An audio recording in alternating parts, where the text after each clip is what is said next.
మన ప్రార్థన ఆయన వినాలి అంటే ఫస్ట్ ఆయన మాట మనం వినాలి దైవజనమా. మనం వాక్య భాగంలోనికి వెళ్దాము, చూద్దాం. హెబ్రీలకు రాసిన పత్రిక 12వ అధ్యాయము 2వ వచనం. మనము కూడా ప్రతి భారమును సులువుగా చిక్కులబెట్టు పాపమును విడిచిపెట్టి విశ్వాసమునకు కర్తయు దానిని కొనసాగించు వాడనైన యేసు వైపు చూచుచు మనం ఎదుట ఉంచబడిన పందెములో ఓపికతో పరిగెత్తుదాము. హల్లెలూయా. విశ్వాసమునకు కర్త అయిన ప్రభువైన యేసుక్రీస్తు మనకు ఒక పరుగు పందెం పెట్టి ఉన్నాడట. ఆ పరుగు పందెములో ఓపికతో పరిగెత్తి నువ్వు గమ్యానికి చేరాలని చెప్పి ఆయన అంటున్నాడు. నువ్వు పరిగెత్తుతూ ఉన్నప్పుడు ఆయన చెప్తున్న మాట ఏంటంటే, సులువుగా చిక్కులు పెట్టే పాపములను విడిచిపెట్టి. హల్లెలూయా. ఏం మొదలు పెట్టాలంట? సులువుగా చిక్కులు పెట్టే పాపాలను విడిచిపెట్టాలి.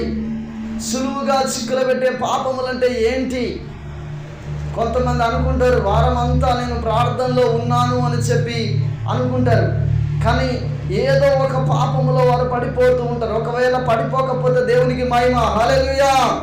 పడిపోకపోతే దేవునికి మహిమ, దేవునికి స్తోత్రం. కానీ పడిపోయిన వ్యక్తులతో అంటున్నాడు, సులువుగా చిక్కులు పెట్టే పాపాలు ప్రపంచాన్ని నాశనం చేశాయి. సులువుగా చిక్కులు పెట్టే పాపాలు యుద్ధాలను కలగజేసాయి. సులువుగా చిక్కులు పెట్టే పాపాలు ఏం చేసినాయి అంటే ఈరోజు కొన్ని జాతులను తీసుకొచ్చాయి. సులువుగా చిక్కులు పెట్టే పాపాలు కొంతమందిని చంపివేయడం జరిగింది.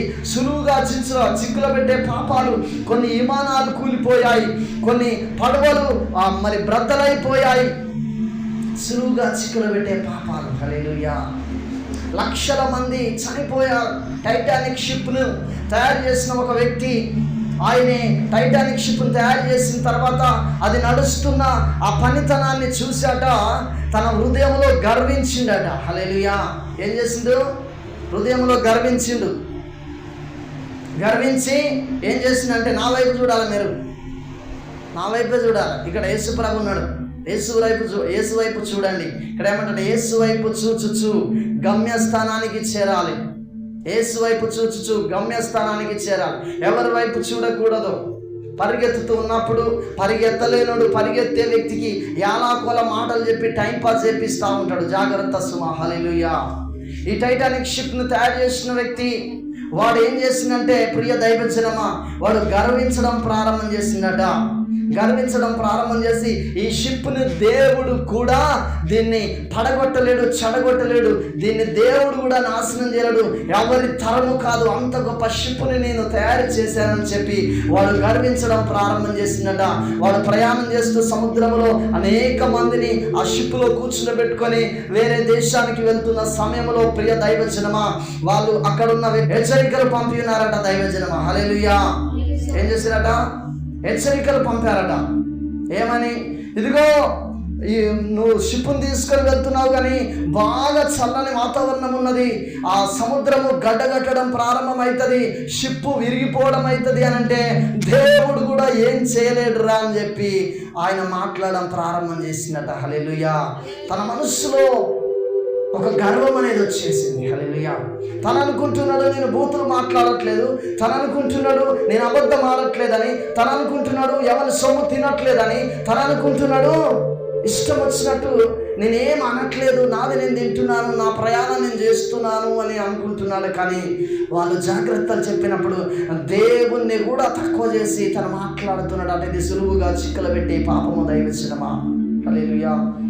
కొంత దూరం పోయిన తర్వాత ఆ యొక్క మంచుగడ్డలు తాకడం ప్రారంభమై ఏం చేసిందంటే ఓడ బ్రద్దలైపోవడం ప్రారంభమైంది. టైటానిక్ షిప్ అతి పెద్ద షిప్, అది ప్రపంచంలోనే అంత పెద్ద షిప్ని ఎవరు తయారు చేయలేదు. అది మధ్యలోకి పోయిన తర్వాత విరిగి లక్షల మంది ప్రజలు అందులో విరిగి కుప్పగొలి చనిపోవడం జరిగింది. దైవజనమా. ఒకని ఆలోచన, ఒకని గర్వము అనేక మందిని చనిపోయే విధముగా చేసింది. దైవజనమా. హల్లెలూయా. అందుకని ఇక్కడ అంటున్నాడు, ఇదిగో సులువుగా చిక్కులు పెట్టే పాపమును విడిచిపెట్టి విశ్వాసమునకు కర్తయగు దానిని కొనసాగించువాడనైనా యేసు వైపు చూచుచు మన ఎదుట ఉంచబడిన పందెములో ఓపికతో పరిగెత్తుదాం. ప్రార్థనా పరుడు ఏం చేస్తారో తెలుసా? గర్వపు మాటలు రావు. ప్రార్థనా పరునికి అబద్ధాలు రావు. ప్రార్థనా పరునికి మోసం రాదు. ప్రార్థనా పరునికి స్వార్థం ఉండదు. ప్రార్థనా పరునికి అహంకారం ఉండదు, గర్వం ఉండదు, ఓపిక ఉంటుంది, సహనం ఉంటుంది. హల్లెలూయా. ప్రియ దైవజనమ, ఏదోను తోటలో ఆదాము అవ్వను దేవుడు తయారు చేసిన తర్వాత ఆదాముతో దేవుడు చెప్పిన మాట ఏంటంటే, ఈ పండు నువ్వు తినకూడదు అని చెప్పి అవ్వతో చెప్పడం జరుగుతుంది, అయ్యతో చెప్పడం జరుగుతుంది, ఆదాముతో. హల్లెలూయా. అప్పుడు వాళ్ళు ఓకే డాడీ అని చెప్పి వాళ్ళు ఏదోన తోటలో ప్రతిరోజు సంచరిస్తున్నారు. 3 పూటల పండ్లను తెచ్చుకొని తింటున్నారు. హల్లెలూయా. నీకు నాకు ఒకరోజు పొద్దుట నుండి సాయంత్రం వరకు నువ్వు పండ్లను తింటే నీకేమైతే తెలుసా? నీ పండ్లు గోరుపోయి తినబుద్ధి కాదు. తినబుద్ధి అవుతుందా? కాదు. కానీ ఆనాటి కాలంలో నీవు నేను తినే తిండి పండ్లే. వరి కాదు, నాటు పెట్టుకున్నాడు కాదు, ఏది కాదు, కేవలం పండ్లను తినాలి. ఆ ఏదోన తోట అందమైన తోటనిచ్చిండు దేవుడు. ఆ తోటలో ఉన్న ఫలాలను తెచ్చుకొని అయ్య తెచ్చి అవ్వకిస్తే అవ్వ వాటిని నీట్గా కడిగి వారి భోజనం కొరకు కూర్చుండబెట్టిన తర్వాత అయ్యకు వడ్డించేది, అవ్వ తినేది. హల్లెలూయా. దాని తర్వాత ఒకరోజు మనకు విరోధి అయిన సాతాను వచ్చి అవ్వతో ముచ్చట పెట్టడం ప్రారంభం చేసింది. ఈరోజు సంఘంలో చాలామంది ముచ్చట్లకు మరిగారు. ముచ్చట్లకు మరిగినప్పుడు ఏం ధాన్యులతో మనం మాట్లాడినప్పుడు ఏమవుతుంది అంటే, హల్లెలూయా, మా చర్చి కాడికి కొంతమంది ముసలోళ్ళు ముడుగోళ్ళు వస్తూ ఉంటారు. వచ్చిన విషయాలు మాట్లాడతారు, గద్దిస్తారు. ముసలోళ్ళైనా పర్లేదు, బూతులు మాట్లాడక ఇక్కడ జాగ్రత్తగా. హల్లెలూయా. దేవుని పరిశుద్ధ నామానికి మహిమ కలుగును గాక. బూతులైనను సురసక్తులైనను మాట్లాడకూడదు, వినకూడదని ఉన్నది. చెడు వినకూడదు, చెడు మాట్లాడకూడదు, చెడు చూడకూడదు. చెడు కనపడతా ఉంటే ముఖం తిప్పుకొని పోవాలి. చెడు వినపడతా ఉంటే చెవులు మూసుకొని పోవాలి. చెడు మాట్లాడవలసిన పరిస్థితులు వచ్చినప్పుడు కూడా నువ్వు మాట్లాడకుండా నీ నోరును కాపాడుకోవాలి. మంచి దినములను చూడగోరు వాడట, నోటికి ఇష్టం వచ్చిన మాటలను రానివాడట. హల్లెలూయా. నువ్వు మంచి దినాలను కొద్ది దినాలలో చూడాలనుకుంటున్నావా? నీ నోరును కాపాడుకో, నీ చెవులను కాపాడుకో, నీ కళ్ళను కాపాడుకో. నువ్వు చెడు చూడక, చెడు వినక, చెడు మాట్లాడక, నువ్వు దైవ చిత్తానుసరంగా దేవుడు నిన్ను ప్రేమించే విధంగా నువ్వు జీవిస్తున్నప్పుడు ఆయన నీకు నచ్చిన ఈవులను తీసుకొచ్చి ఇస్తాడు. గట్టిగా చప్పట్లు కొట్టి దేవుని నామాన్ని మహిమపడదాం. ఆదాము అవ్వకు శ్రేష్టమైన ఫలాలను దేవుడు ప్రతిరోజు ఇస్తుంది. ఈరోజు జాంకాయలు తింటూ ఉంటే రేపు మామిడికాయలు ఇస్తున్నాడు. ఎల్లుండి ఇంకొక కాయలు, ఇట్లా వారం రోజులకు సరిపడా పండ్లు. ఈరోజు తిన్నది రేపు లేదు, రేపు తిన్నది ఎల్లుండి లేదు. ఇట్లా వారం రోజులు కాదు, నెల రోజులు పండ్లు తిన్న తర్వాత మళ్ళా నెల తర్వాత మళ్ళా మొదటి పండు. హల్లెలూయా. ఇట్లాంటి పండ్లను తింటున్న వాళ్ళకి అదే ఆజ్ఞాపించాడు దేవుడు. సులువుగా చిక్కులు పెట్టే పాపాలకు వారు దూరంగా ఉన్నారు. కష్టము లేదు, ఏమి లేదు. ప్రతిరోజు ఏదోను తోటలో సంతోషంగా. కోతులకు ఏమైనా పని ఉంటుందా? బట్టలు తుక్కునుడు కానీ, తానాలు చేసుడు కానీ ఏమైనా ఉంటుందా? పిట్టెలకు, పక్షులకు, జంతువులకు ఉంటుందా? ఉండదు. బర్రెలకు పాలిచ్చే బర్రెలు కాబట్టి యజమానుడు ఏం చేస్తాడంటే బురద బాగా అంటించుకొని వస్తుందని చెప్పి తీసుకుపోయి కడుక్కొస్తాడు. పాలున్నంతసేపే దాని వైభోగం దానికి. ఇక పాలిచ్చుడు అయిపోయిందంటే అది నెర్రెలు అట్టు, అది వాసన రాని. హల్లెలూయా. ఏం చేస్తారు? దాన్ని ఎక్కడో మూలకు కట్టేస్తారు. పాలు ఇచ్చినంతసేపు ఫ్యాన్ పెడతారు. పాలు కూడా అయిపోయిందంటే ఫ్యాన్ లేదుగా, తిరిగి వస్తుంది అది. హల్లెలూయా. నేను నా జీవితంలో సాతానుడు ఏం చేస్తాడంటే, నువ్వు సాతానుకు అవసరం. హల్లెలూయా. దేవునికి అంతకంటే ఎక్కువ అవసరం. నిన్ను బర్రె లెక్కను గొర్రె లెక్కను చూడట్లేదు ఆయన. నిన్ను సృష్టిని ఏలడం కొరకు దేవుడు సృజించాడు. హల్లెలూయా. ఈ సృష్టిని అంతా ఏలడం కొరకు దేవుడు సృజించాడు. నువ్వు ఎక్కడో పడిపోవాలని, ఎక్కడో భిక్షం అడుక్కోవాలని కాదు దేవుడు నిన్ను సృజించాడు. సృష్టి పైన అధికారిగా పెట్టిండు దేవుడు నిన్ను. ఈ సులువుగా చిక్కులు పెట్టే పాపాల ద్వారా నువ్వు బిచ్చగాని అవుతాను. ఏం బిచ్చావు తెలుసా? ఆత్మీయ బిచ్చగాని. హల్లెలూయా. అడుక్కునే స్థితికి దిగజారిపోతున్నది ఈరోజు. హల్లెలూయా. దేవుని పరిశుద్ధ నామానికి మహిమ కలుగును గాక. దేవుడు స్వయంగా చెప్తే ఈ సాతాను వచ్చి అవ్వతో మాట్లాడుతూ ఉన్నది. మాటలలో పడేసిందిగా. ఎక్కువసేపు మాట్లాడదు, అన్యులతో ముచ్చట పెట్టదు. జాగ్రత్త సుమా. సంఘానికి భ్రష్టత్వం వస్తున్నది. చివరి దినాలలో ఉన్నాం. ఎందుకు భ్రష్టత్వం వస్తుందంటే చివరి దినాలలో ఉన్నాం. సాతానుడు సమయం కొద్దిగా ఉన్నదని చెప్పి వాడు ఏం చేస్తున్నాడంటే ఒక్కొక్కరిని పట్టి వాని యొక్క కబంధ హస్తాల్లోనికి తీసుకెళ్తా ఉన్నాడు. ఒక్కొక్కరిని పట్టి, ఒక్కొక్కరికి ఒక్కొక్క అలవాటు చేత, ఒక్కొక్కరిని ఒక్కొక్క విధం చేత పట్టి వాడు ఏం చేస్తున్నాడంటే ఏమవుతుంది, భ్రష్టత్వం కిందకి వస్తున్నారు. భక్తి అనేది పెరగాలి, మనిషి పెరగాలి తప్ప తగ్గకూడదు. ఏం కావాలి, మనిషి పెరగాలి కానీ తగ్గకూడదు. తగ్గుతున్నాడంటే రోగం వచ్చినట్టు, లేదా అదే స్థితిలో ఉన్నాడంటే మరుగుజ్జు రూపాన్ని దాల్చినట్టు. నువ్వు అదే స్థితిలో ఉన్నావా, తగ్గుతున్నావా, పెరుగుతున్నావా, నిన్ను నువ్వు ఒకసారి పరీక్షించుకునే వ్యక్తివై ఉన్నావు. మన భక్తి పెరగాలి, మన ప్రార్థన పెరగాలి, మన ఆసక్తి పెరగాలి. హల్లెలూయా. ఈరోజు 10 నిమిషాలు ప్రార్థన చేసినామా, రేపు 12 నిమిషాలు చేయాలి, ఎల్లుండి 15, తర్వాత అర్ధగంట, తర్వాత 45 నిమిషాలు. వృద్ధులు ఉంటారు, వృద్ధులు మోకరించి ప్రార్థన చేయలేరు, వాళ్ళ మంచాల కోసం ప్రార్థన చేయాలి. కీర్తన గ్రంథము 2వ అధ్యాయమా లేదా 3వ అధ్యాయంలో ఉంటుంది. పడుకల మీద ఉండి ధ్యానం చేయండి. ఎవరి కొరకు? వృద్ధుల కొరకు. ఒకవేళ కాలు ఇరిగినోళ్ళ, చేతులు ఇరిగినోళ్ళ, వెన్నుపూస భయంకరమైన స్థితిలో ఉండి లేవలేనోళ్ళ వారి పడుకల మీద ఉండి ప్రార్థన చేయాలి. ఆరోగ్యంగా ఉన్న వ్యక్తులైనా, యవనస్తులైనా, ఆరోగ్యంగా ఉన్న వ్యక్తులైనా, ఇదిగో నేను కూడా వాళ్ళ లెక్కన చేద్దంటే కాదు. హల్లెలూయా. ఇంకొక విషయం తెలుసా, ప్రతిరోజు కనుక నువ్వు ప్రార్థన చేయకపోతే, సామెతలు ఈరోజు ప్రార్థన చేయకపోతే అది పాపముగా ఎంచుతా ఉన్నాడట దేవుడు. హల్లెలూయా. ఒకటి ప్రార్థన అన్న చేస్తావు, రెండోది పాపమన్న చేస్తావు, ఏదో ఒకటి మాత్రం చేస్తావు. ఆహారము తినకపోతే ఏం చేస్తావు, కనీసం టిఫిన్ అన్న చేసుకుంటావు, లేదా పండ్లన్న తింటావు. పొద్దుట నుండి సాయంత్రం దాకా ఉపవాస ప్రార్థన లేకపోతే ఇంటికాడండి వట్టిగానే భోజనం చేయకుండా ఉంటారా? హల్లెలూయా. ఏదో ఒకటైతే లేతావు. ప్రార్థన చేయకపోతే పాపము నీ మీదకి వస్తుంది. హల్లెలూయా. కాబట్టి జాగ్రత్త. పాపం చేసే వ్యక్తులమైన ఇవన్నీ సులువుగా చిక్కులు పెట్టే పాపాలు. ఈ సులువుగా చిక్కులు పెట్టే పాపాలలో నేను పాలు భాగస్తులు అయి ఉండకూడదు. అవ్వతో చాలాసేపు సాతానుడు ఏం చేసిండు, ముచ్చట పెట్టిండు. అప్పుడు వాడు అంటా ఉన్నాడు, అస్సలు విషయానికి వచ్చిండు. హల్లెలూయా. ఏమొచ్చిందట? అసలు విషయానికి వచ్చాడు. అసలు వాని మనసులో ఏమున్నది? ఈ తినకూడదని దేవుడు చెప్పిన పండును తినిపేయొద్దు. నీ శత్రువు నీ మనసులో ఏదున్నదో దాన్ని బయట పెట్టడం కొరకు, నీ శత్రువు నిన్ను అన్యాయం చేయడం కొరకు, నిన్ను అక్రమము చేయడం కొరకు, నిన్ను మోసం చేయడం కొరకు, నిన్ను దగా చేయడం కొరకు, నువ్వు దేవుని ప్రేమ నుండి నిన్ను దూరం చేయడం కొరకు వాడు సకల ప్రయత్నాలు వాడు పన్నుతాడు. హల్లెలూయా. సకల ప్రయత్నాలు వాడు పన్నుతాడు. హల్లెలూయా. వానికి ఎంత మొత్తం స్వార్థపరుడు వాడు. అన్నాన్ని చూడడు, చెల్లెని చూడడు, అక్కని చూడడు, బావని చూడడు, ఏం చూడడు వాడు. హల్లెలూయా. వానికి కావలసింది మనుషులు పాపము చేయడము.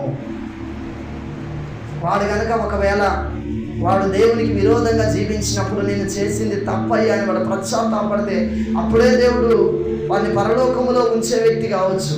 నువ్వెంతో నేను అంతే అంటాను. వాడు ఛాతి పెంచుకుంటా. అప్పుడు దేవుడు వాడిని పాతాళానికి నెట్టివేయడం జరిగింది. దైవజనమా, ఈరోజు మనము బైబిల్ గ్రంథంలో గర్వించిన ఏ వ్యక్తి కూడా పరదేశికి వెళ్ళినట్టు కానీ, పరలోకానికి వెళ్ళినట్టు కానీ, ఆశీర్వదించబడినట్టు కానీ, ఒకవేళ ఆశీర్వదించబడిన వ్యక్తి అయ్యే ఒకవేళ ఉన్నట్లయితే ఆ ఆశీర్వాదపు కొమ్మ విరగొట్టబడుతుంది. హల్లెలూయా. ఏమవుతుంది? విరగొట్టబడుతుంది. ఆ కాడి విరగొట్టబడుతుంది. కాబట్టి సాతాను అవ్వ దగ్గరికి వచ్చి అసలు మనసులో ఉన్న ఆ విజన్ని బయటికి తీసింది. ఇది ఒక్కటి మాత్రం తినకూడదన్నట్టు తీసినప్పుడు తినొద్దని చెప్పిండు, కానీ ముట్టొద్దని కూడా చెప్పిండు. అని అబద్ధం చెప్పింది అవ్వ. హల్లెలూయా. ఇప్పుడు అవ్వ అనుకుంటున్నది, నేను మాత్రము ఎక్కడ బూతులు మాట్లాడలే, నేను మాత్రము ఎక్కడ మోసపోలేదు, నేను ఎక్కడ చెడు చూడలేదు, నేను ఎక్కడికి పోలేదు, అదే నా దగ్గరికి వచ్చింది, నేనైతే బయటికి వెళ్ళలేదు. హల్లెలూయా. నేను చర్చి బయటికి పోయి బూతులు విన్నా, చర్చి కాడ బూతులు విన్నా, సేమ్ అంతే కదా. అందుకనే గద్దిస్తా. ఎవరు వచ్చినా సోది పెడతా అంటే, పిచ్చి ముచ్చట్లు చెప్తా అంటే, లేదా బూతులు మాట్లాడుతుంటే గద్దిస్తా. గత 6 సంవత్సరాల క్రితం ఈ స్థలము తల్లి, ఈ స్థలములో కొంతమంది సోమవారం భక్తులు తునికాకు తీసుకొచ్చి ఈ స్థలములో పోసి వాళ్ళు ఏం ఆకు మడత పెడుతున్నారు. ఆకు మడత పెడుతుంటే అప్పుడు స్థలం నాది కాదు, నా స్వాధీనంలో లేదు కాబట్టి నేను 21 రోజు ఉపవాసం ఉండి ప్రార్థన చేస్తున్నా. 21 రోజు ఉపవాసం, కరోనా సమయంలో పూర్తి తీర్మానం చేసుకొని 21 రోజు ఉపవాసం ఉండి ప్రార్థన చేస్తుంటే ఆ రోజు శనివారం, ఈరోజు శనివారానికి ఒక 4-5 మందిని దేవుడు పట్టుకొస్తాడు. ఏదో విధంగా ముసలోళ్ళనా, చిన్నపిల్లలనా, పెద్దోళ్ళనా, ఎవరినో ఒకరిని పట్టుకొని వస్తాడు దేవుడు. ఆ రోజులల్లా కనీసం నేను ఒక్కనైనా ప్రార్థన చేసేది. పాస్టమ్మ బలహీనంగా ఉంటే, పవిత్ర చిన్నది, పాస్టమ్మ బలహీనంగా ఉంటే నేను ఒక్కనే వచ్చి పొద్దుట నుండి సాయంత్రం దాకా ప్రార్థన చేసేది. అట్లాంటి సందర్భంలో ఆ రోజు వచ్చినప్పుడు ఆ తునికాకు బయట పోసి వాళ్ళు వచ్చి మాట్లాడుతున్న సమయంలో బాగా ఆ మాటలన్నీ ఇక్కడనే కాబట్టి వినపడతాను. నేను ఇక్కడనే ఉన్నా, ప్రార్థన చేస్తూ ఉంటే చేసి నాకు బాధ అనిపించి బయటికి వెళ్ళి డోర్ ఇట్లా వేసి వెళ్ళిపోయిన తర్వాత తెల్లారి వచ్చి ఆమెకు ఆ విషయాన్ని క్షుణ్ణంగా వివరించి చెప్పిన. నీకు శాపము రావాలన్నా ఆశీర్వాదము రావాలన్నా అని చెప్పి నేను చెప్పడం జరిగింది. అప్పుడు ఆమె అన్నది కదా, ఎందుకయ్యా ఆశీర్వాదమే రావాలి, చర్చి ఉట్టిగానే కట్టుకున్నానా, మా స్థలంలో ఆశీర్వాదం రావాలని అన్నది. అప్పుడు మరి నువ్వు చేసే పని ఏంటమ్మా, తునికాకు ద్వారా బీడీ తయారవుతుంది, అది పరిశుద్ధ స్థలములో నువ్వు అది బోపిచ్చి, నీ ఆర్డర్ లేకుండా వాళ్ళు రారు, అది బోపిచ్చి ఇక్కడ మడత పెట్టిస్తూ ఉంటే మరి నీకు ఆశీర్వాదం వస్తుందా? నువ్వు ఈ మందిరం నీ స్థలంలో కట్టుకున్నావు, ఈ మందిరం సరే నువ్వు కట్టకపోయినా నీ స్థలంలో కట్టించుకున్నావు మంచి మనసుతో. అయితే ఈ కట్టించడం ద్వారా నీ మీదికి, నీ పిల్లల మీదికి ఆశీర్వాదం వస్తుంది. కానీ నువ్వు విరోధముగా ఉన్నప్పుడు ఏమవుతుందంటే నీకు శాపం వస్తుంది, నీ పిల్లల మీదకి వస్తుంది. మరి ఇది సరేనా అని చెప్పి నేను అనడం జరిగింది. అన్నప్పుడు ఆమె అట్లట్లయ్యా, అట్లా కాదండి. మరి అట్లాంటి సమయంలో ఉన్నప్పుడు నువ్వు అలా పోపియకూడదు, అలాంటిది చేయకూడదని నేను ఆమెకు చెప్పడం జరిగింది. అప్పుడు ఆమె ఏం చేసింది తెలుసా, ఓకే అయ్యా నేను అట్లా బోపియాను, ఇంకెప్పుడు కూడా తునికాకి ఇక్కడ బోపించి ముచ్చట పెట్టనయ్యా అని చెప్పి అన్నది. అన్న తర్వాత ఏం జరిగిందంటే ఆమె, నేను మళ్ళీ ఇక్కడికి వచ్చి ఇదంతా చర్చిని క్లీన్ చేసి మా ఇంటికి వెళ్ళి మళ్ళీ రెడీ అయి రావాలి. ఇప్పుడు చర్చి కాడనే నేను, అప్పుడు చర్చి కాడ కాదు కదా, ఉదయాన్నే వచ్చి ఇదంతా క్లీన్ చేసి పాటలు పెట్టి అక్కడికి వెళ్ళి మరలా వచ్చేది ప్రార్థనకు. ఇక నేను ఇదంతా క్లీన్ చేసిన తర్వాత ఆమె కొన్ని అది క్లీన్ చేసింది, పట్టాలు గిట్లా అన్నీ వేసినాం. ఆమె నేను ఇక మనసులో తిప్పుతాంది ఆమెకు. హల్లెలూయా. ఏమవుతుంది, మనసులో మొత్తం తిప్పుతాంది ఇక ఆమెకు. ఎక్కలేని సొద. ఇక మేము అక్కడి నుండి చర్చి కాడికి రాగానే అక్కడ ఇంకిద్దరిని ఎక్కువ కూర్చుండబెట్టింది. హల్లెలూయా. ఇంకిద్దరిని ఎక్కువ కూర్చుండబెట్టి ఇక పెడతాంది ముచ్చట. ఇక పెట్టి ఇక వాడు ఇసంటోడు హల్లెలూయా, వాడు నాకు ఇట్ట అంటాడా. ఇక ఈ ప్రార్థన సేమ్ ఒక 4-3 వచ్చారు ప్రార్థనకు. రాగానే సేమ్ ఇంతే ప్రార్థన జరిగింది. జరుగుడంతా అయిపోయిన తర్వాత ఆమె దగ్గరికి పోతే ముఖం తిప్పింది ఇట్లా. హల్లెలూయా. ఒక దగ్గర రానిత్తలేదు ఇక. ఒక ఆయనను పట్టుకొచ్చిన, ఇంకొక ఆయనను పట్టుకొచ్చిన. హల్లెలూయా. అప్పుడు ముసలాయన పోయి వాళ్ళ అల్లునే కలిసిండట. అల్లుని కలవగానే నువ్వు ఎక్కడ పోయినా వదిలిపెట్టుకున్నాడేనా నీ స్వభావం అని చెప్పి తిట్టగానే ఇక మరలా వచ్చింది మా దగ్గరికి. వచ్చిన తర్వాత ప్రేమతో దగ్గర తీసుకొని ఆమెతో మాట్లాడిన విషయాలు ఏంటంటే, అమ్మా సులువుగా చిక్కులు పెట్టే నువ్వు చెయ్యకపోయినా నీ స్థలములోనికి వచ్చి, నీ గృహములోనికి వచ్చి వారు తప్పిదం చేస్తూ ఉంటే నువ్వు దాంట్లో పాలిభాగస్తురాలు అవుతావు. కాబట్టి జాగ్రత్త, నేను నీ మేలు కోరి చెప్తానా. ఒకవేళ ఇట్లా అంటే ఈమె నన్ను తిరస్కరిస్తుంది అని చెప్పి నేను అనుకునే వ్యక్తినే అయితే, అయ్యో ఈమె ఏమైతేంది మాకు ప్రార్థన జరగాలని అనుకునే వ్యక్తినే అయ్యేది ఉంటే నువ్వు నీకు నచ్చినట్టు చేసుకోమ్మని చెప్పి అందునమ్మా. కానీ నిన్ను ప్రేమిస్తున్న దేవుడు నిన్ను ప్రేమించినట్టు మేము నిన్ను ప్రేమిస్తున్నామమ్మా, నువ్వు మాకు కావాలని చెప్పినప్పుడు అప్పటికి అలుగుతుంది.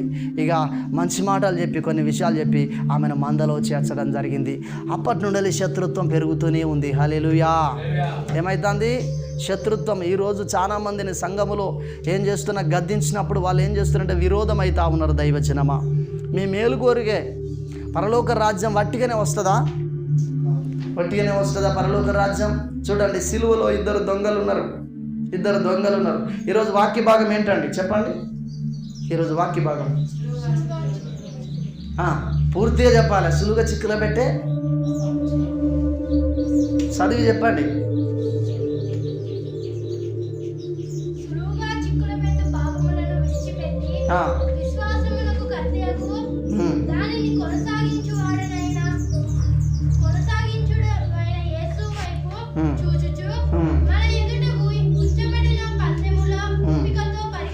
హల్లెలూయా. సులువుగా చిక్కులు పెట్టే పాపాలను విడిచిపెట్టి ఓపికతో దేవుడు మన ఎదుట ఉంచిన ఆ పరుగు పందెములో ఓపికతో ముందుకు వెళ్తూ ఉండాలి. హల్లెలూయా. దేవుని పరిశుద్ధ నామానికి మహిమ కలుగును గాక. అన్ని విషయాలు చెప్పిన తర్వాత అప్పటి నుండి పెంచుకున్నది ఒకరోజు దూరం చేసిన దేవుడు అంటున్నాడు, దేవుని పిల్లలకు కానీ దేవుని సేవకులకు కానీ ఎవరికైనా కానీ న్యాయబద్ధంగా దైవ చిత్తానుసారంగా నడుచుకునే వ్యక్తులకు విరోధంగా రూపింపబడిన ఏ ఆయుధమును దేవుడు ఏం చేస్తాడంటే వాళ్ళు తిల్లకుండా చేస్తూ ఉంటాడు. దైవజనమా గట్టిగా చప్పట్లు కొట్టి దేవుడు నామాన్ని మహిమపడదాం.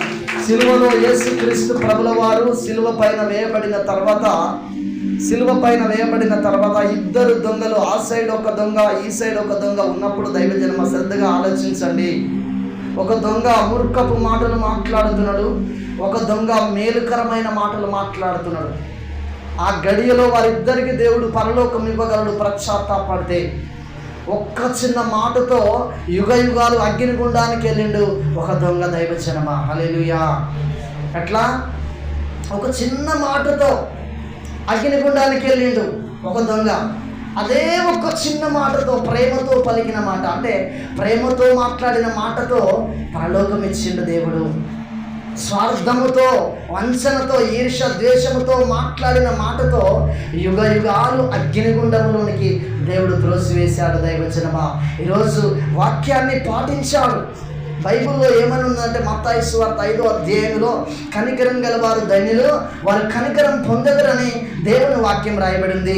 ఆ సిలువలో ఆ పక్క ఉన్న దొంగ వాడు కనికరం కలిగిన మాటలు మాట్లాడినప్పుడు వాడిని నరకానికి త్రోసివేసిండు దేవుడు.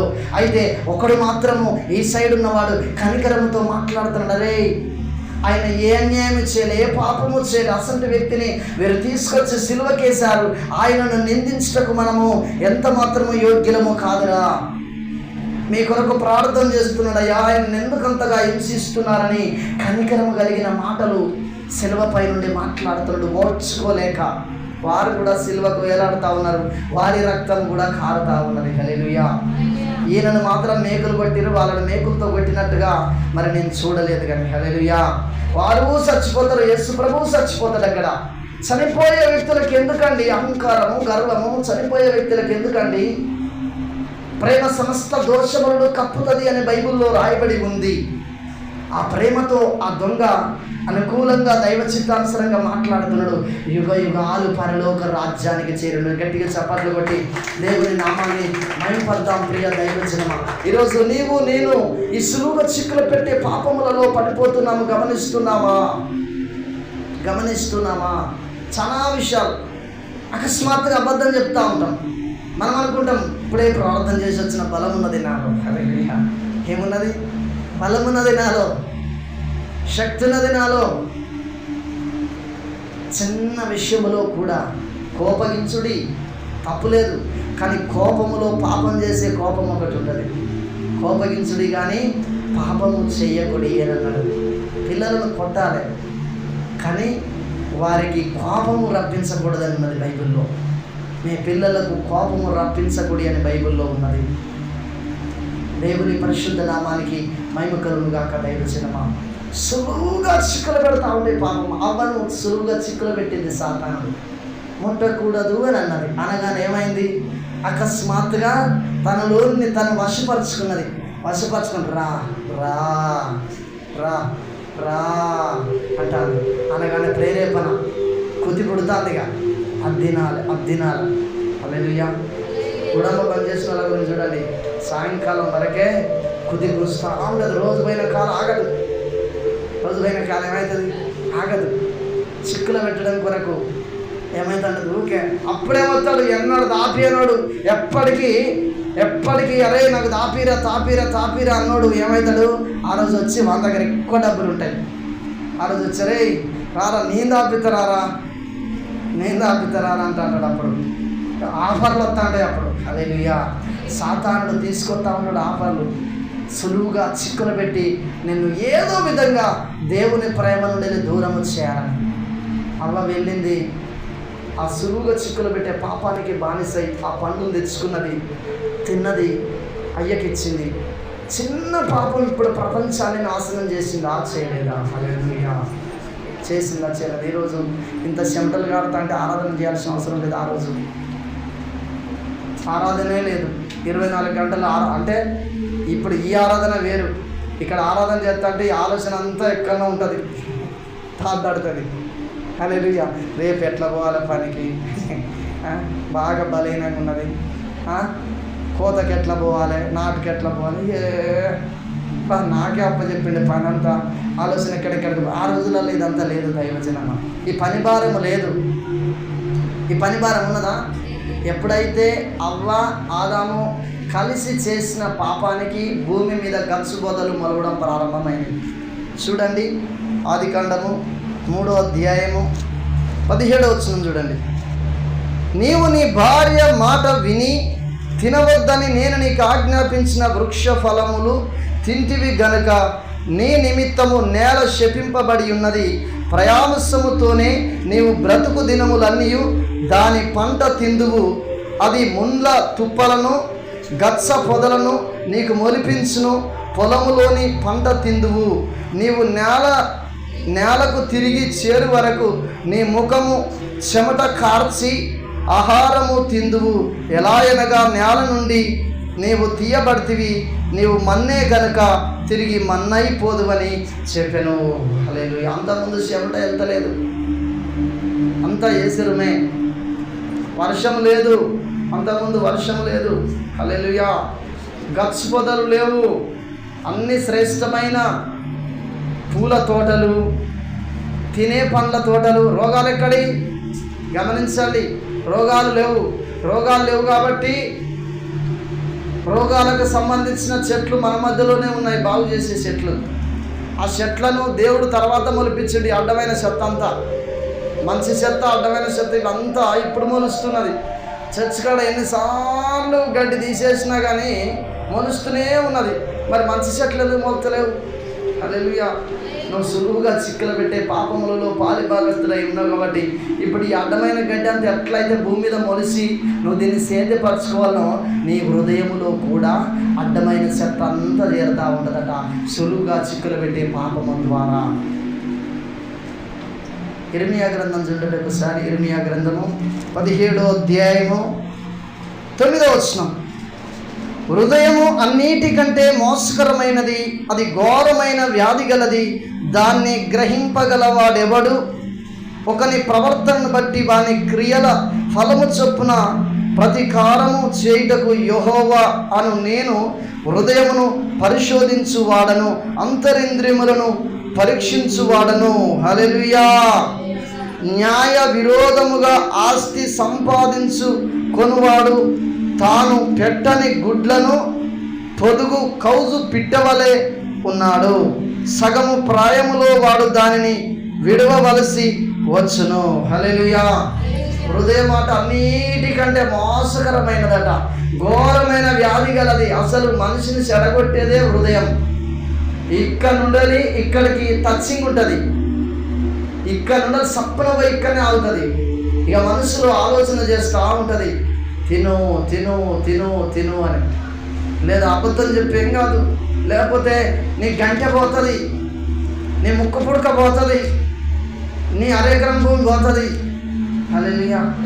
దైవజనుడా, ప్రియ దైవజనమా, ఈరోజు విశ్వాసులని కాదు, దైవజనుడని కాదు, అందరినీ సాతానుడు ఏం చేస్తున్నాడు? డబ్బు విషయంలో మోసగిస్తూ ఉన్నాడు. మోసపోకుడి, దేవుడు అట విక్రించబడ్డాట.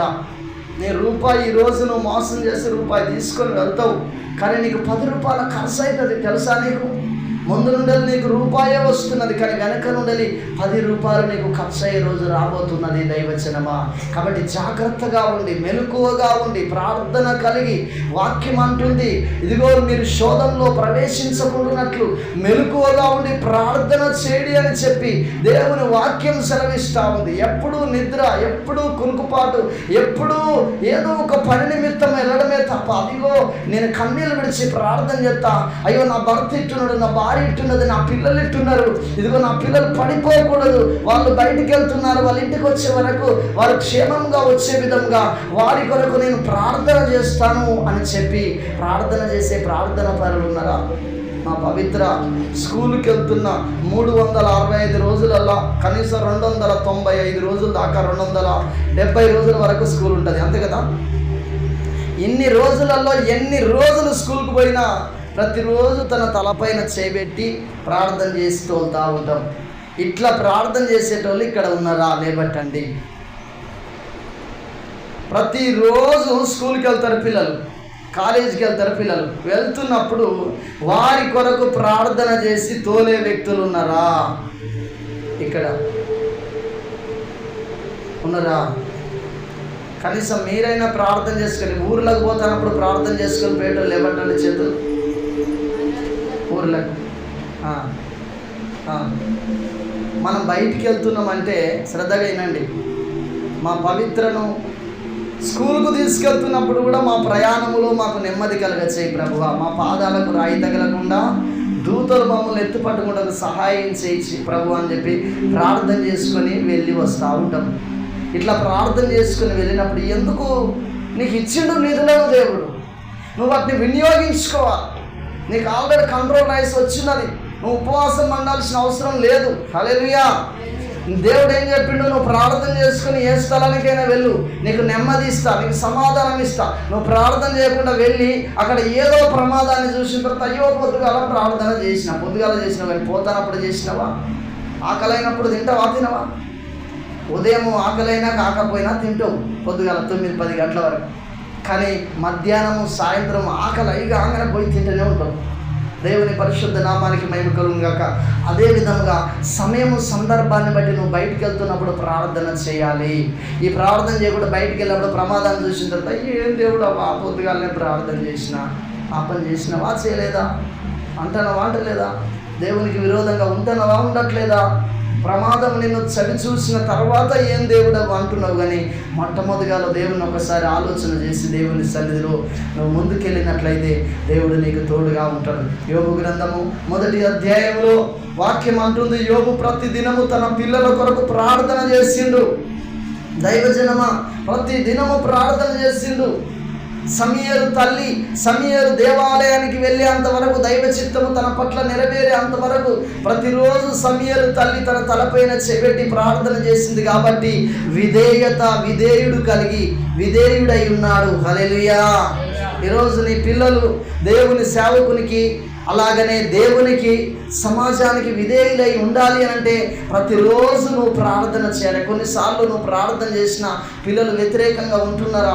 ఓపికతో దేవుని సన్నిధిలో ప్రార్థన చేసి నా కుమారుని మార్చు, నా కూతుర్ని మార్చు అని చెప్పి నువ్వు ప్రార్థన చేయాలి. దైవజనమా, చూడండి ఎంతమందికి తెలుసు కల్వరి దర్శనము మినిస్ట్రీ వ్యవస్థాపకులు జైపాల్. గట్టిగా చప్పట్లు కొట్టి దేవుని నామమున మహిమపడదాం. జైపాల్ వాళ్ళ చిన్న కుమారుడు ఎంత అందంగా ఉంటాడంటే సినిమా హీరో కంటే అందంగా ఉంటాడు, పాటలు కూడా మస్తు పాడతాడు. కానీ ఆయన జీవితంలో జరిగింది ఏంటంటే ప్రతిరోజు వాళ్ళ కొరకు ప్రార్థన చేసాడు. కానీ ఈ చిన్నోడు మాత్రము ఎట్లాంటి వాడు అయిందంటే చిచ్చేరా వ్యక్తి అయ్యిండు. ప్రార్థన చేసిన అయ్యిండు. హల్లెలూయా. ప్రార్థన చేసిన ఎందుకు అందం చేసింది అట్లా. అందుకనే బైబిల్లో సామెతల గ్రంథము 31వ అధ్యాయం చివరి వచనాలలో ఉంటుంది, అందము మోస్కరము, అందం వ్యర్థము, సౌందర్యం మోస్కరం. చాలామంది లిప్టిక్లు పెట్టి, చాలామంది పొట్టి ప్యాంట్లు వేసి, చాలామంది టైట్ జిన్ ప్యాంట్లు వేసి చూపెట్టుకుంటా ఉంటారు పక్క వాళ్ళకు. ఎందుకు నువ్వు పక్క వాళ్ళకు చూపెట్టాలి? వాళ్ళని పడగొట్టడం ద్వారా కూడా నువ్వు నరకానికి పోతావు తెలుసా. చెడు చేయడం కాదు, చేపియడం ద్వారా కూడా నరకానికి వెళ్తావు.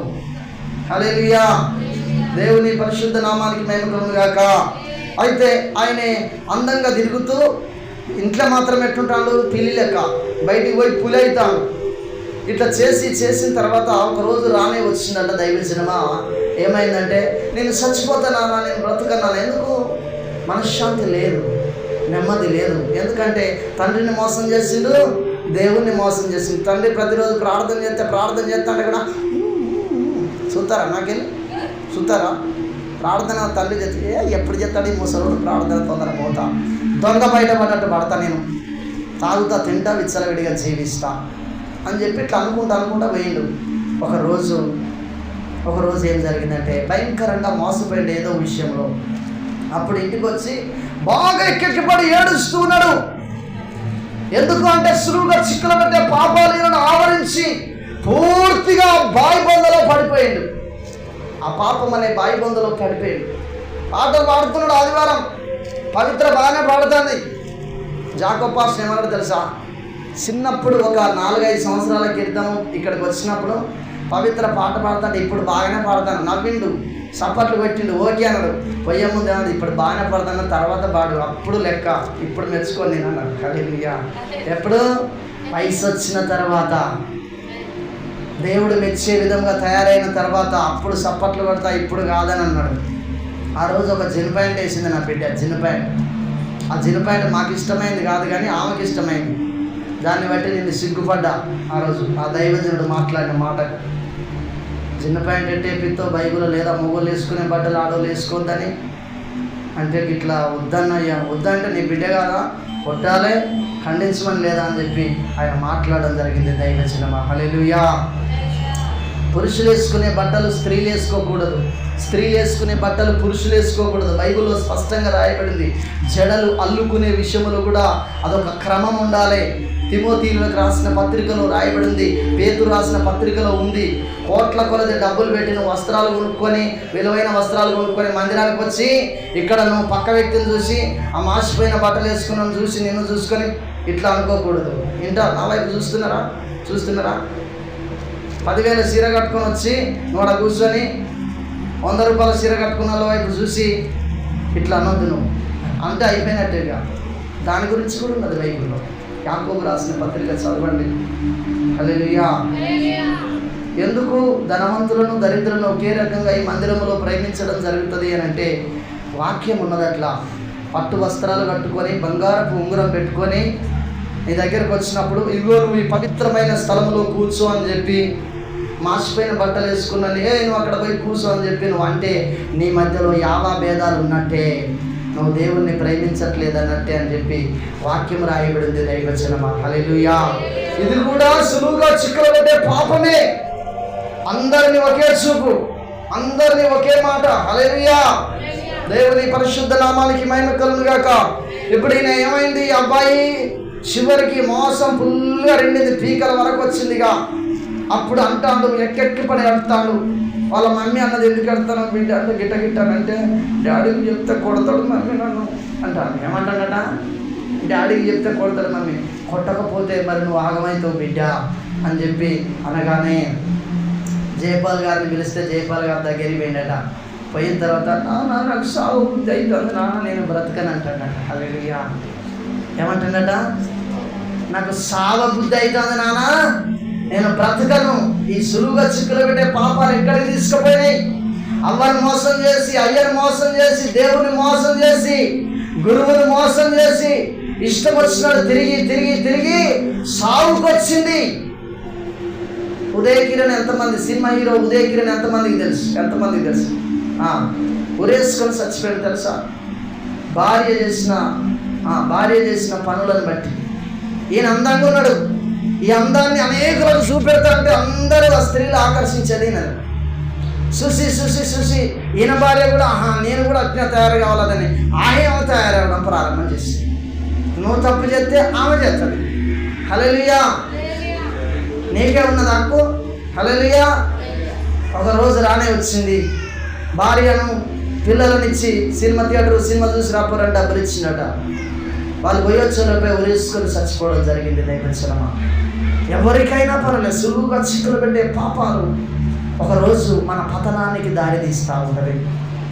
ఇంకా కొంతమంది గురించి నేను చెప్పి ముగిస్తా, ఎందుకంటే మనకి ఇంకా పరిశుద్ధ బల్లారాధన కార్యక్రమం ఉన్నది. ఈ జయపాల్ కుమారుడు లాస్ట్గా చచ్చిపోతా, నేను బ్రతకను అనే స్టేజ్కి వచ్చినప్పుడు చచ్చిపోరా అని చెప్పానంట. హల్లెలూయా. కన్న తండ్రి చచ్చిపోరా అని అనగానే ఇక ఎక్కిపడి ఏడ్చి అప్పుడు సేవ తీర్మానం చేసుకున్నాడట. దైవజనం గట్టిగా చెప్పాలి. దేవుని నామాన్ని మహిమపడదాం. కొన్నిసార్లు నువ్వు ఎంత మంచిగా నడిపించినా నీ పిల్లలు ఏదో ఒక విషయంలో చెడిపోతారు. కానీ నువ్వు మంచిగా నడిపించకుండా నా పిల్లలు చెడిపోతారంటే తప్పు. హల్లెలూయా. నేను చూసిన కనువిప్పు అనే క్రైస్తవులు తీసిన ఫిలిములో కుమారుడు తండ్రి మంచి ప్రార్థన పరుడు. మీరు ఈరోజు సాయంత్రం చూడవచ్చు ఆ ఫిలిం. హల్లెలూయా. తండ్రి మంచి ప్రార్థన పరుడు, ఇంత విషయంలో కూడా ఓర్చుకోడు. కానీ కుమారుడు లంగేషాలు ఇస్తూ ఉంటాడు, ఘోరంగా భయంకరమైన చెడుగా జీవిస్తూ ఉంటాడు, తాగుతూ ఉంటాడు, తిరుగుతూ ఉంటాడు. ఆ తాగుబోతులు వెంబడి శోభ చేస్తూ ఉంటాడు. అప్పుడు ఆ తాగుబోతులు ఒక తాగుబోతు అంటాడు, అరే ఇవాళ ఆదివారం గారా, నువ్వు ఇలా ప్రార్థన పోరాడు, వీడు తాగే బీరు తుప్పుక్కున బయట ఉంచి మళ్ళా పోతారా, సాయంత్రం పోతారా అంటాడు. హల్లెలూయా. సాయంత్రం పోతా. ఈ 4-5 ఆరాధనలు ఇదే మిస్టేక్ అవుతుంది. సాయంత్రం పోతానని పొద్దుల్లా లండేశాలు వేసి సాయంత్రం పోతాడు ఈయన ప్రార్థన. దేవుని పరిశుద్ధ నామానికి మహిమ కలుగును గాక. హల్లెలూయా, హల్లెలూయా. ఈ టీవీలు వచ్చుడు ఏంది, స్క్రీన్ మీద ఆరాధనలు వచ్చుడు పాపాలు చేసేటోళ్ళకు బాగా సోక అవుతుంది. ఇక ఏమవుతుంది, ఇప్పుడు అక్కడికి పోయి మంచిగా కూర్చొని కొంతమంది పాటలు పాడతారు. శ్రద్ధగా వినండి దైవజనమా. కొంతమంది పాటలు పాడతారు. ఇప్పుడు మన ఎవరైనా బిడ్డలు పాటలు పాడారు. పాటలు పాడంగానే ఒక ఆయన వచ్చి ప్రార్థన చేస్తాడు, ఒక ఆయన వచ్చి ఆరాధనలు నడిపిస్తాడు, ఇక ఒక ఆయన వచ్చి ఇంకోటి ఇట్లా చేపిస్తాడు. అయిపోయిన తర్వాత ఇక స్క్రీన్ మీద నడుతాడు ఆయనే, సేమ్ స్క్రీన్ మీద టీవీలో చూసినట్టు చూస్తాడు. చూసిన తర్వాత ఇప్పుడు కాపర్ అక్కడ లేడు కదా, ఇక వెళ్ళిపోయిన తర్వాత ఇక ఏం చేస్తాడు, ఫోన్ వస్తుంది. అప్పుడే ఒరే పలాని కాడ మనం ఏం చేసుకుంటాం, పలాని విందు చేసుకుంటాం వస్తావారంటే ఇంకా కాపరి లేడా. హల్లెలూయా. ఏం లేడు, కాపరి లేడు. కాపరి లేని గొర్రెలాట చెదిరిపోతాయట బైబిల్లో రాయబడ్డది. యేసుక్రీస్తు ప్రభుల వారు ఈ లోకంలో జీవించినప్పుడు అనేకులను చూశాట, కాపరి లేని గొర్రెలుగా వీళ్ళు ఉన్నారని చెప్పి దుఃఖపడ్డాడట, ఏడిసిండట యేసుక్రీస్తు ప్రభుల వారు. ఈరోజు సతీష్ కుమార్ కాపరి లేని గొర్రెలుగా తన సంఘాన్ని కడతా ఉన్నాడు. దారుణమైన పరిస్థితి. దేవుడు అన్నాడు, మీరు వెళ్ళి సమస్త జనులను శిష్యులు చేయమన్నాడు. జడ్సన్ అబ్రాహం గారు ఇంకా వివిధ వ్యక్తులు వెళ్ళి ఆయన చెప్తే ఇంటలేరు. మనోళ్ళు ఏం చేస్తారు, ఇప్పుడు ఇక్కడ ఉన్న సంసోన్ వాళ్ళు కూడా వాళ్ళ కొడుకోళ్ళు ఆడికైతే సంబరంగా పోతా అంటారు. అది కలవరి టెంపుల్ ఆడి ఓడు ఏమున్నది, ఇక వాడు కానుకలు అడిగాడు, ఏమంటాడు, దర్శన భాగాలు ఇవ్వాలి మీరు అని అంటాడు. ఇవ్వాలంటే మనసు నడుస్తాడు. ఇక కానుకలు ఏది తీయవచ్చు, వేయకపోవచ్చు. రెండోది ఇంకా సావాసం ఎక్కడిది, ఆదివారం ప్రార్థన పోతే ఎప్పుడో టైం చూసుకుంటాడు, దేవునికే టైం పెడతాడు. ఈయన ఉదయం ప్రార్థన కూడా, ఇప్పుడు ఉదయం ఈయన పని లేట్ అయిందనుకో మధ్యాహ్నం పోతాను అనుకుంటాడు, మధ్యాహ్నం పని లేట్ అయిందనుకో 3 గంటలకు పోతాను అనుకుంటాడు, 3 గంటలకు పని లేట్ అయిందనుకో సాయంత్రం ఆరాధన పోదాం. తీరా లెక్క చేస్తున్నావా, దేవుని లెక్క చేస్తున్నావా? హల్లెలూయా. ఇవన్నీ ఏమవుతున్నది, సులువుగా చిక్కులు పెట్టే పాపములలో పడిపోతున్నావు. దేవుణ్ణి లెక్క చేయకుండానే ఈరోజు సాతానుడు నరకాగ్నిలో పడ్డాడు. దైవజనమా, మన ప్రాధాన్యత మొట్టమొదటి ఎవరికి ఇవ్వాలి అంటే దేవునికి ఇవ్వాలి. దేవునికి ఇచ్చిన తర్వాతనే కడమ పనులన్నీ నువ్వు చేసుకున్నప్పుడు అందులో దీవెన ఉంటుంది. హల్లెలూయా.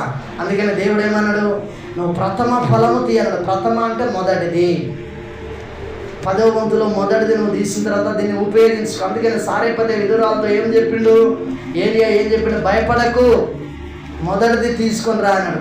అందులో నుండి తీసుకొని వచ్చిన తర్వాత ఇక్కడ వాళ్ళకి తెలియట దియంగా నెమ్మటే వాళ్ళకి పోతుంది ఆశీర్వాదం. గట్టిగా చప్పట్లు కూడా. మొదట కూడా మనం దేవుడికి కానుకల దర్శనం భాగం విషయమే అంటలేను, ఏ విషయమైనా మొదట దేవునికి ఇచ్చిన తర్వాతనే సమయం కావచ్చు, ప్రాధాన్యత కావచ్చు, ఏదైనా మొదట దేవునికి ఇచ్చిన తర్వాత వ్యక్తులకు ఇవ్వాలి. హల్లెలూయా. అప్పుడు నీవు వర్ధిల్లుతూ ఉంటావు. ఈరోజు జయపాల్ కొడుకు ఏ స్థానంలో ఉన్నాడో తెలుసా, గొప్ప పరిచర్య చేస్తూ ఉన్నాడు. చాలామంది దైవజనులు డబ్బులు కూడబెట్టుకుంటున్నారు, కానీ ఆయన చేసే పని ఏందో తెలుసు. ఆయన బ్యాక్గ్రౌండ్ కొట్టాలి, పెద్ద పెద్ద బస్సులు కొని, తెలుసు కదా, చూసారా, ఎవరైనా చూసారా? మీరు చూడండి ఒకసారి. జయపాల్ కుమార్, ఆయన పేరు చిన్న కుమారుడు. ఆయనే పెద్ద పెద్ద బస్సులు కొని కరోనా టైంలో ట్రీట్మెంట్ అందక చనిపోయే వ్యక్తులను అనేకులను అందులోనికి తీసుకొని వాళ్ళకి ట్రీట్మెంట్ ఇప్పించిండు ఆయన. హల్లెలూయా. ఏం చేసిందట, ట్రీట్మెంట్ ఇప్పించిండు. ఎవరెవరు, మన కేసీఆర్ వీళ్ళందరూ ఆయన మెచ్చుకున్నారు ఆయన. హల్లెలూయా. ఎందుకంటే డబ్బున్న వ్యక్తులు ఈరోజు దాచుకుంటున్నారు, దేవుని సేవకి ఇవ్వట్లేదు. లేని వ్యక్తి ఎండి సస్తా ఉన్నాడు, ఉన్నోడు దాచిపెడతా ఉన్నాడు, అది తుప్పు పట్టి పోతా ఉన్నది. ఆయన మాత్రం చేసి ఒకప్పుడు ఎట్లా తిరిగిండు? విచ్చలవిడిగా తిరిగిన వ్యక్తి. తండ్రి ప్రార్థన ఏ రోజు దేవుడు తోసివేయలేదు.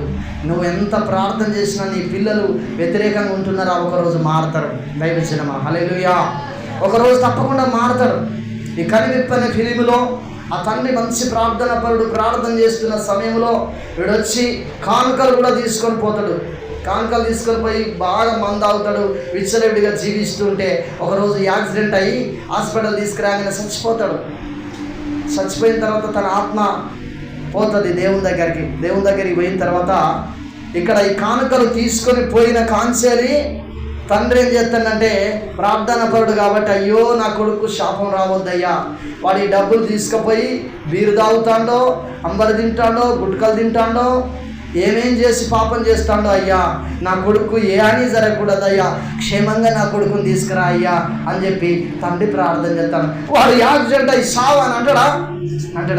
హల్లెలూయా అనడు. ఏ తండ్రి అనడు. ఇట్లా ప్రార్థన చేస్తుంటే ఈయన చచ్చిపోయి అక్కడికి దేవుని దగ్గరికి పోయిన తర్వాత అక్కడ ఒక దేవదూత గ్రంథము విప్పి, ఈ గ్రంథములో ఉన్న లెక్క ప్రకారం జేమ్స్, నీవు ఎక్కడికి వెళ్ళాలి? నరకానికి వెళ్ళాలి.